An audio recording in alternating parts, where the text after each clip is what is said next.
Hello friends, welcome to my YouTube channel large animal wait.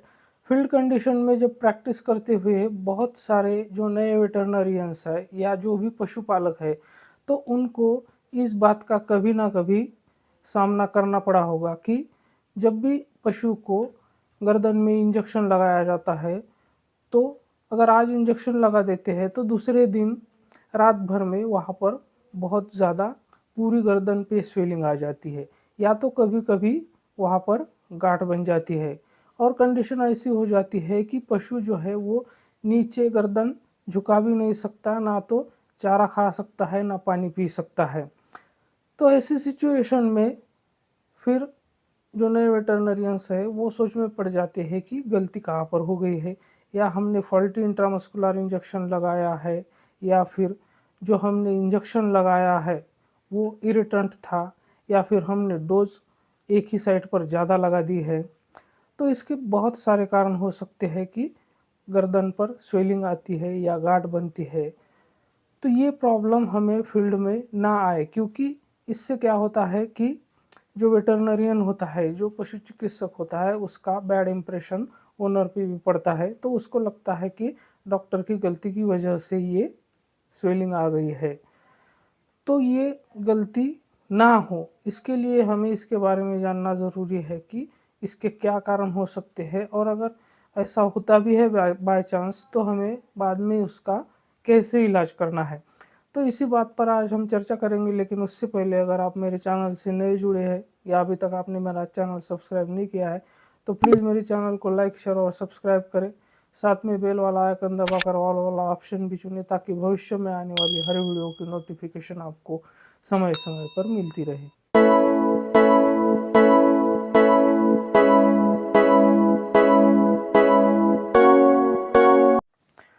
पशुओं में खास करके इम्यूनाइजेशन के केसेस में, यानी कि जब हम पशुओं में किसी बीमारी के लिए उसका वैक्सीनेशन करवाते हैं, तो ये कॉमन बात है कि बहुत सारे केसेस उसके बाद हमें ऐसे देखने को मिलते हैं कि बहुत सारे ओनर्स की ऐसी कंप्लेंट आती है कि हमने वैक्सीनेशन करवाया है और उसके बाद में कल वैक्सीनेशन करवाया तो आज पशु की पूरी गर्दन पर स्वेलिंग आ गई है, वहाँ पर रेडनेस आ गई है, स्वेलिंग आ गई है, वहाँ पर इचिंग हो रही है।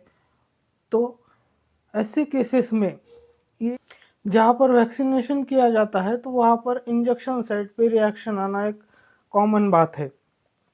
और जब पूरी गर्दन पे वैक्सीनेशन की वजह से वहाँ पर स्वेलिंग आ जाती है, पशु गर्दन नीचे नहीं कर पाता है, तो ऐसे केसेस में जब हम उसका इलाज करते हैं, तो वहाँ पर हमें कभी भी गलती से भी जो ग्लूकोकॉर्टिकोस्टेरॉइड होते हैं तो उनको नहीं लगाना। ऐसे केसेस में हमें जो non steroid anti inflammatory drugs होते हैं, जैसे कि हम फ्लूनिक्सिन, मेग्लूमाइन है, मेलोक्सिकैम है, तो इन दवाइयों का वहाँ पर प्रयोग कर सकते हैं।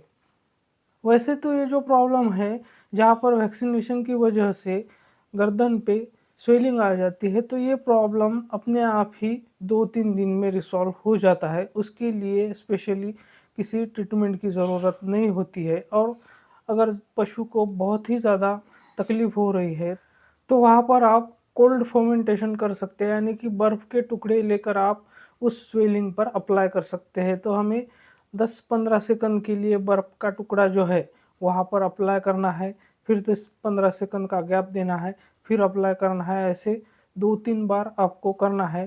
तो बर्फ़ के टुकड़े से क्या होगा कि जो स्वेलिंग है और वो इन्फ्लेमेशन है वो रिड्यूस हो जाएगा, यानी कि कम हो जाएगा और पशु को आराम मिल जाएगा।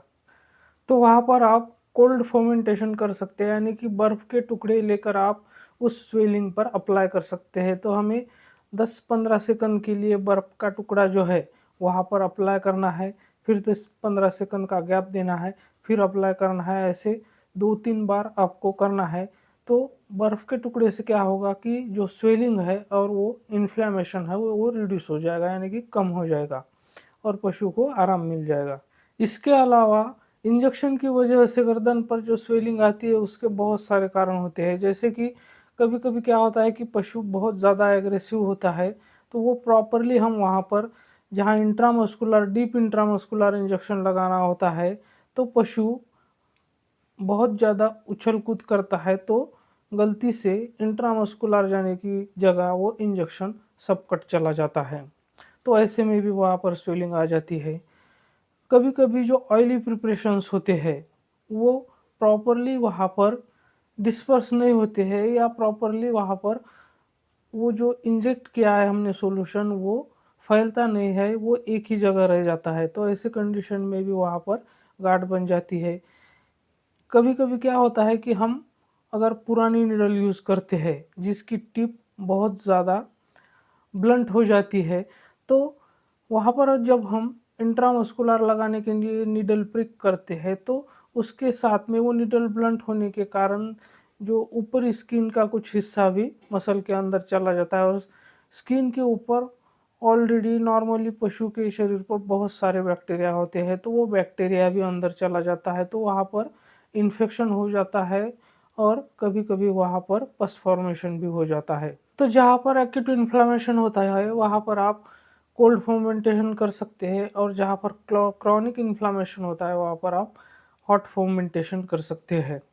और साथ में आप एंटी इन्फ्लेमेटरी जो non steroid anti inflammatory drug होते हैं, उसका भी यूज़ कर सकते हैं, तो पशु को जल्दी आराम मिलेगा। अगर जहाँ पर इंजेक्शन की वजह से गांठ बन गई है और वहाँ पर पस फॉर्मेशन हो गया है, तो ऐसे केसेस में आपको वहाँ पर उस एब्सेस को ड्रेन करना है, उस पस को बाहर निकाल लेना है और उसे लगातार 3 से 5 दिन तक आपको एंटीबायोटिक ब्रॉड स्पेक्ट्रम एंटीबायोटिक देना है। साथ में non steroid anti inflammatory drugs भी आपको देने हैं, जैसे कि मेलोक्सिकैम है, फ्लुनिक्सिन में ग्लूमाइन है, आप इसका यूज़ कर सकते हैं। और जहाँ पर एब्सेस हो गया है, वहाँ पर आप इंसिजन लेके उसको ड्रेन किया है, तो वहाँ पर हमें टिंचर आयोडीन का गॉज़ डालना होगा 2-3 दिन तक, ताकि जो अंदर पायोजेनिक मेम्ब्रेन होता है, वो डिस्ट्रॉय हो जाए और वहाँ पर बार-बार पस फॉर्मेशन ना हो। साथ में हम एंटीबायोटिक तो वहाँ पर लगाते ही हैं 3 से 5 दिन तक।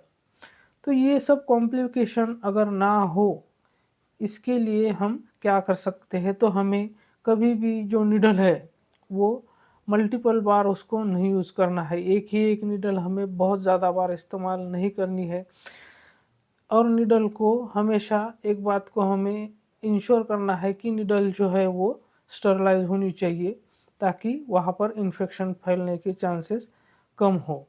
इसके साथ ही जो बहुत ज़्यादा इरिटेंट ड्रग होते हैं, जैसे कि ऑक्सीटेट्रासाइक्लिन होता है, तो एक इंजेक्शन साइट पे हमें 20 एमएल से ज़्यादा कभी भी ऐसे ड्रग्स को इंजेक्ट नहीं करना है।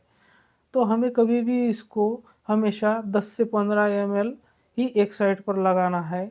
अगर 30 एमएल का डोज़ होता है तो 15-15 एमएल हमें 2 जगह डिवाइड करके लगाना है। ख़ास करके मैंने फील्ड कंडीशन में बहुत बार ऐसे देखा है कि जो सिप्रोफ्लॉक्सासिन इंजेक्शन होता है, उसको अगर 15 एमएल या 20 एमएल भी हम एक साइड पर लगाते हैं तो वहाँ पर स्वेलिंग आ जाती है।